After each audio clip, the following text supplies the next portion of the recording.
So it's lockdown and loaded, and I'm locked down and loaded with how do you describe him? The African giant, the conqueror, the real Black Panther, the headline act in Wakanda. Ladies and gentlemen, Patrick Idenge.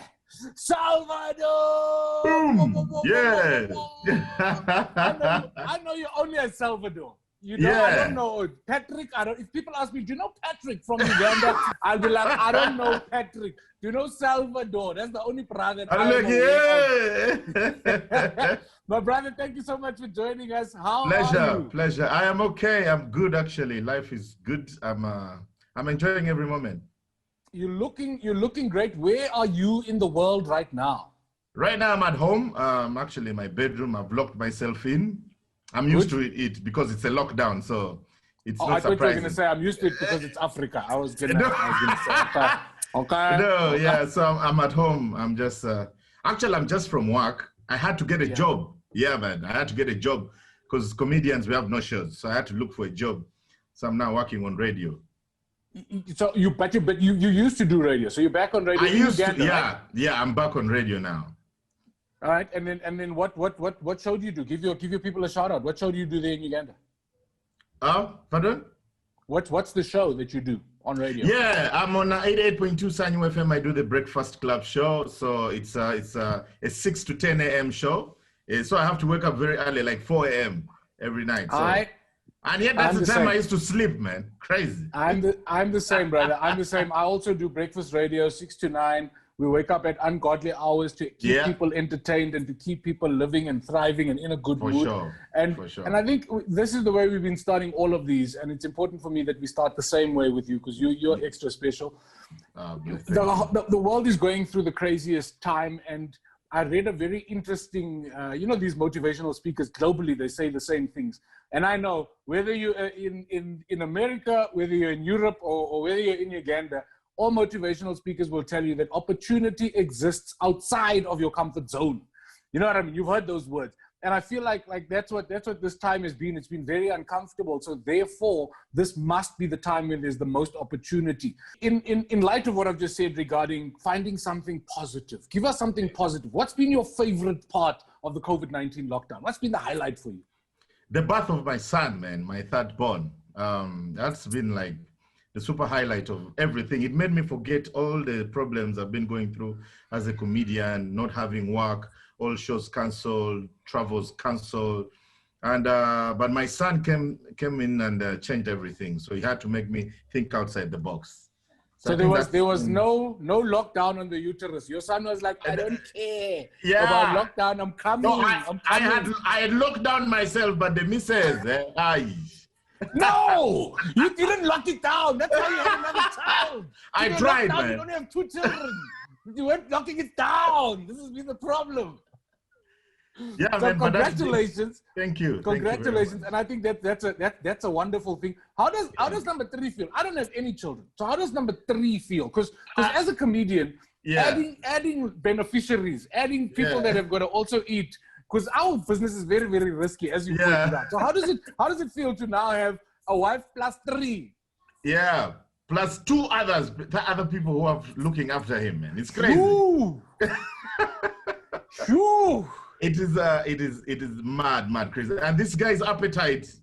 Listen, I'm trying to find out whether he's truly my son, because his appetite is out of the roof, man. This guy is crazy. But I've seen you in person, my friend. Salvador, I've seen you in person. Your appetite is crazy. Let's not pretend like you don't have an appetite. You and I are in the same WhatsApp group. Look at us. These are the people of appetite. Look at us. Yeah. We are those people. No, we don't play with our food. No. We didn't come for games. If you want games, go to game. There's no games here. Go to game. When it comes to food. Yeah. We're not playing games.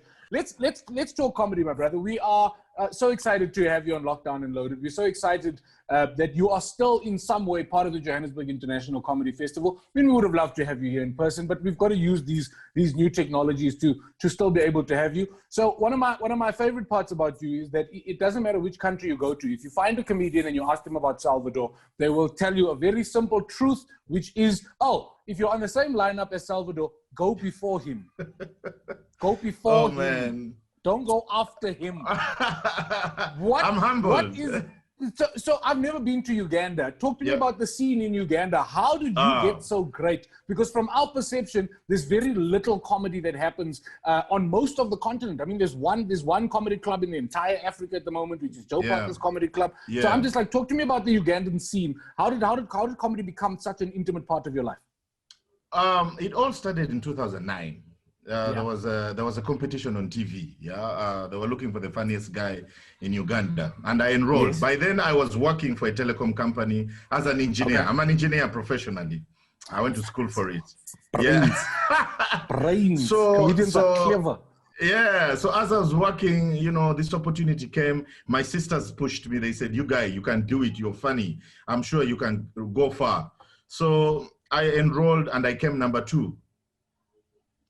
So that is when I was like, wow, okay, I think this is something I'm supposed to be doing, because engineering had started to bore me because we're doing routine work. Every day you follow everything by the book. But comedy, man, you had to have a new joke every time you stood on stage, because everybody's judging. So I loved the thrill, I loved the challenge. And before I know it, I'm one of like the pioneers of stand-up in Uganda, because there was no stand-up by then. It was just sketch comedy. We had so many actors jump on stage and they do funny things. So when we came, our wave came with the stand-up, and that is exactly what has happened. We have taken over the entertainment scene in Uganda. Comedy has become the biggest. Like on Valentine's Day, I had one of the biggest shows. 2 comedians had 2 of the biggest shows on Valentine's Day, and we all sold out on the same day. There were 5 shows. 3 musical and then 2 comedy, and the 2 comedy shows all sold out. Then the rest they were scrapping for fans and everything. So the industry, the entertainment industry, comedy wise, has taken over Uganda. We are hosting events. We have taken over all weddings. So this so-called weddings belong to us. DJs step aside. Everybody, we give you jobs now. We are hiring guys now. So South African comedy went through a phase where if you put out a poster, your show would be sold out. We went through a phase where comedy was new, comedy was exciting, and it wasn't so much that it was new, but it was the fact that we were now doing stand-up in the Western way. You know what I mean? The way the world is used to kind of receiving it. And I feel like it's died down slightly just in terms of live support, obviously because of COVID, but even pre-COVID, it's died down slightly. And I think that's because there are so many comedians in South Africa now. So what happens naturally is people have more access, so the urgency to support an individual show it becomes a little bit different. How many comedians are there in Uganda? We're quite a number, but the ones who stand out are very few. The ones who are consistent. So a handful. They're a handful. So like you could find the same guys organizing same shows and hiring other people. So you need to change the lineup because they are not consistent. Most of them, they do it in the local language. The English speaking comedians are about 10. So it's so very, very few. It's there are very, very few. But there are so many comedians. Everyone who does something on Instagram and people laugh, they're like, yeah, I'm a comedian. If you don't have 100,000 followers and you're not on stage, you're not a comedian. That's all I'm going to say. That's what I'm going to say. Exactly. Thank you. Thank you for making it clear. You mentioned something earlier where you said that the thing about comedy is you've got to get on stage with fresh jokes all the time. So like for me, I'm always like jealous of musicians, jealous of DJs. Very good. Because like DJs, for example, get to play somebody else's music and get praise for it. Musicians, when they have a live concert, you don't go there to hear their new music. You go there to hear the music that old you know music. and love. Yes, exactly. But I want you to be very specific because this thing is on TV, Salvador. I want you to point because it's not just people in Uganda, the whole world. You people that are watching now, you are the ones that judge us thinking that comedy is easy. Where does your comedy come from? My comedy comes from the problems of Uganda. We have so many of those, especially politically. We have so many of those problems. Yeah, you know, anytime they can hear us. So I have to be very end-to-end encryption. I have to be extremely very careful. But listen, it's never ending. Most of, especially myself, my comedy is observational and personal experiences. So there's so much going on in Uganda. Like, if we had opportunity to step on stage, unfortunately with COVID, a joke lasts a day. So if you leave the phase, you cannot start now talking about how we are wearing masks, because now that's the new norm. But before, the first time I put on a mask, I almost died. What? This thing is for white people. I hadn't brushed. I had not brushed my teeth. I had a bad breath. I put on a mask. I almost killed myself, man. Look, I've smelled your breath. You can't laugh at attempted suicide, you guy. I am glad that finally you are a victim of your own crime. We've been trying, as a community in comedy, we've been trying to tell you for years, and I'm glad that finally you have experienced it for yourself. I didn't know what you guys went through, and you are selfish. You don't tell me. Man. That's why we were happy that you make jokes from stage, from far. At least you lie. At least give me chewing gum. Give me chewing gum and you tell me eat as many as possible. in terms of comedy, I mean, that is hilarious. But I want to focus on a time that I like to call BC, before Corona.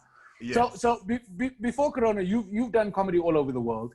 Yes. Which has been your favorite, and why South Africa? Nice one. But honestly, it's one of my favorites. The Lyric Theatre in 2014, Stand Up Africa. What a show! That was Stand Up Africa 2. That was the first time I ever felt that I'm doing the right thing. Most times I was performing for Ugandans here, Ugandans there, Ugandans here. So the first time I ever performed for an audience that had like 20% white people. Woo! White people? Never in my life. I felt like Obama, man. Listen, it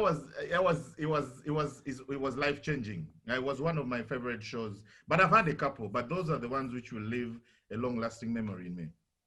So I mean, Stand Up Africa, what a phenomenal brand, and what a phenomenal concept. And I think that I've been part of a campaign that is trying to undo the fact that globally Africa is seen as a country. You know what I mean? Like they see us all in one space.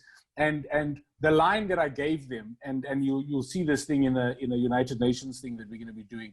The line that I gave them is, Africa is a continent, African is a country. And when you watch a show like Stand Up Africa, was it not amusing for you to see that, and particularly because I know what it's like to only perform to people that you know, you get used to that rhythm, you get used to that energy, and then to be put in another part of the world to realize that actually, when it comes to funny, we are more similar than we are different. Was it refreshing for you to perform alongside other African legends and understand that not only can you hold your own, but actually, when you take it all apart, the only thing that separates us are these borders that are more in our minds than anything else. Thank you. That is exactly what I thought, because you couldn't tell who was from which country. You would think we were all from the same country. And because we were speaking the same language in different delivery, in the different deliveries, but we were speaking the same language. Everybody was understanding. And it was so refreshing to stand on stage with different people. You've been looking at and you're like, oh, this guy's level is different. But when you're on stage and you're doing the same thing and you're getting the reaction that you're getting, you're like, oh, wow, okay, we are one. Regardless, we're one. Oh, man. Because for me, what I noticed, and it's such a nice departure point, because not only are we one, but we are clearly differentiated. So even though when you go and perform in Europe, the UK, the US, what I noticed there is that African comedy is funnier, number one. Thank you. We are funnier. Yes, we are funnier. Mm-hmm. And before I tell you why I think we are funnier, tell me why you think we're funnier. Why do you believe that African comedy around the world goes down so easy?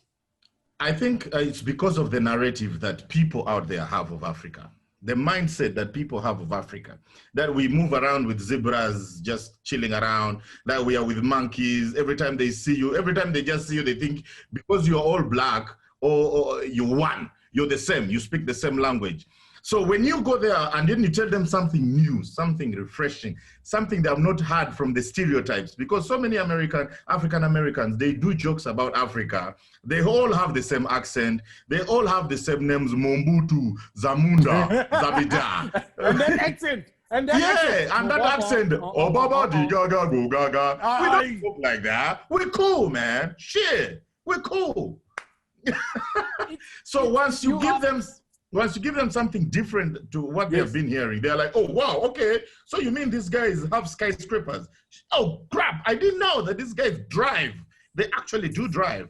So it becomes refreshing. So you've nailed it. That's exactly my perspective and also my interpretation. And to give our viewers context here, what happens when you go internationally, and Salvado's going to agree with me, is because everybody's gone to a similar schooling system and a similar education, because the first world has such a big middle class and everybody's kind of on the same level, everybody I find has the same comedic rhythm. So they've got the same rhythm on stage where Africa, you know, we're full of soul. We've got the drum is always beating, but it beats different depending on where on the continent you're from. But there's always a beat and a rhythm. And then more important than that, exactly what you're saying, Salvador, is that our stories are so rich and so fresh because they've never experienced anything other than what they see in front of them. So if I were to go, listen, there's no COVID, okay? Imagine there's no COVID. If I were to say to you, there's no COVID, what do you think your plan would have been? Would you have stayed in Uganda, or would you have followed suit like so many African comedians and African entertainers and artists have done, which have got so many opinions on why, but would you have felt that perhaps the Ugandan market is a little bit tight for you? You know what I mean? You're starting to outgrow it. Perhaps the African market is a little bit tight, and perhaps seeing the world and living abroad is actually a possibility. Would that have been your direction? Yeah, but not now, in the near future, because East or West, no matter what you do, home is best. You'll always have to come back home, regardless of how, because people do move on. Yeah. There's nothing as painful as being celebrated in another country, yet at home you're not.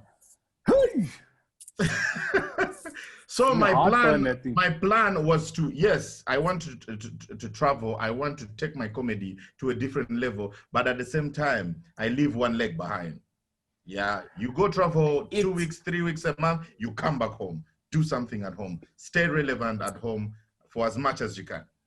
It's also so much easier now. So like I look at, and I think Trevor Noah is the easiest example to make. Yeah. When Trevor left, he had to leave because there wasn't the internet. There wasn't, I mean, you are in Uganda, I'm in Johannesburg. There wasn't this type of technology wasn't even a consideration. So to be in the world, you had to literally be in the world. But at the moment, your content can be consumed globally from your living room, which is, I think, such a spectacular thing. Yeah. I'm always interested to figure out if the influences were the same. So for me, I was tremendously influenced by a number of South African comedians. I was tremendously influenced by big American acts. My favorite all-time act, Bernie Mac, for example, I think is somebody who influenced me tremendously. For you, from an influence point of view, who planted the comedy seeds for you? Who kind of made you enjoy comedy? Because I think for most of us, we enjoy it before we decide to do it. Yeah. Locally, most of my inspiration has been local. Okay. Yeah, because by then there was no stand-up Uganda. There was no stand-up comedy. Yeah, there was no stand-up whatsoever. But there was one guy who was trying. Yeah. There was one guy who would perform. He did it for about 6 years. So I would be like, this one guy has been standing on stage by himself and making people laugh. And I'm like, wow. So he inspired me. He's called Pablo. Yeah, he's called Pablo. So is he still performing, Pablo? Yeah, he's still performing, but now on a low scale. He's more of a legend now. Oh, so he opens for you. Yeah. We open for each other. On his show, I open for him. On my show, he opens for me. Yeah. I can respect that. But from Africa, I was inspired by a basket mouth. I loved his style. He was just, I would be like, wow, this guy, his thinking process is not normal. So basket mouth, man, that guy.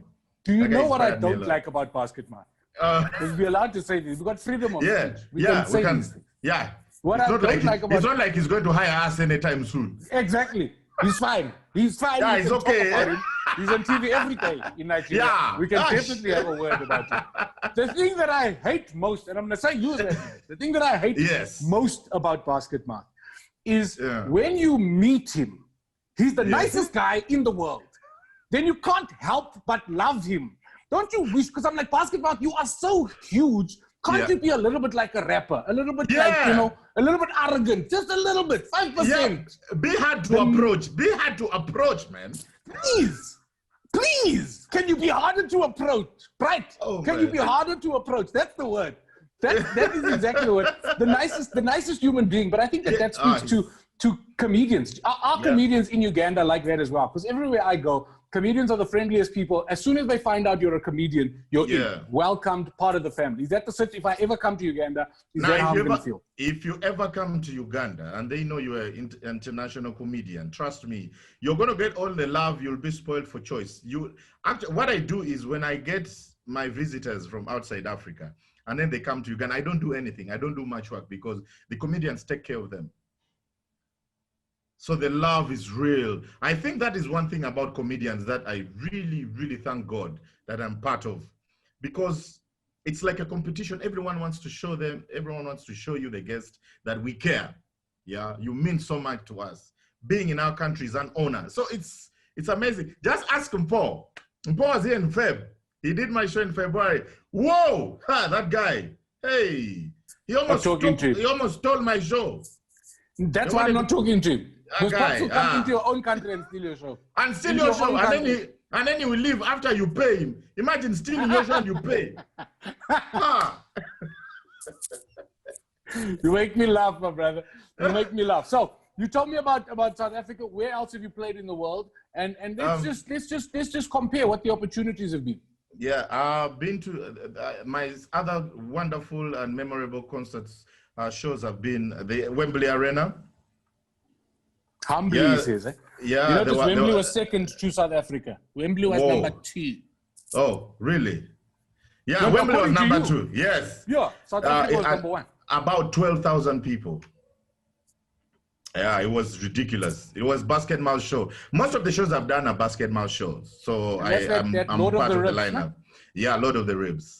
So, how do you get on that lineup, Salvador? How do you get on that lineup? Put a word, phone call, SMS, send him a message for me. Be funny, just be funny, just be funny. I can't help you if you're not funny. What are you trying to say? No, I'm just saying, if you want to get on the lineup, be funny. Oh, you're just saying the truth, eh? Yeah. Well, that was... the only thing you can do to hurt my feelings is to hang up. But you can't do that. True. I have no grip on... You have nothing. I have absolutely... Oh, I love technology. Look at this now. I can slap you. I can slap you right now. No, we'll meet again. You forget. You forget. We'll meet. Yeah. We'll meet. I hope you get amnesia. I won't, because also that's the best answer that I've ever heard. And very, very few answers leave me at a loss for words. But... So be funny. Let me just write that down. Yeah, somewhere. Just be funny. Be funny. Be funny. Okay. Period. I'm putting an exclamation mark next to it, just so we know. My brother, it's always a delight to chat and hang out. How does the audience follow you? How do we check out some of your content? Watch some of the stuff that you've done? Right now, I've not been uploading any content. I have lots, but because now that is my revenue. That is my income. This is my capital. Currency. I will not direct you to a YouTube page because it's not there. You will not find it. You will have to get something that has payment plan.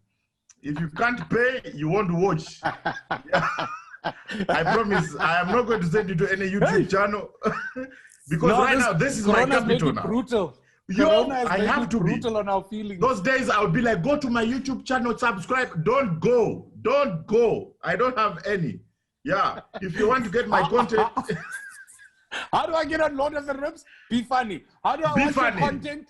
Do you have money? Pay. Get money. Make money. Let's talk money first. We talk money, yes. We laugh after. We don't laugh before money. We don't laugh before money. I've got 3 children, and it's too late to compromise.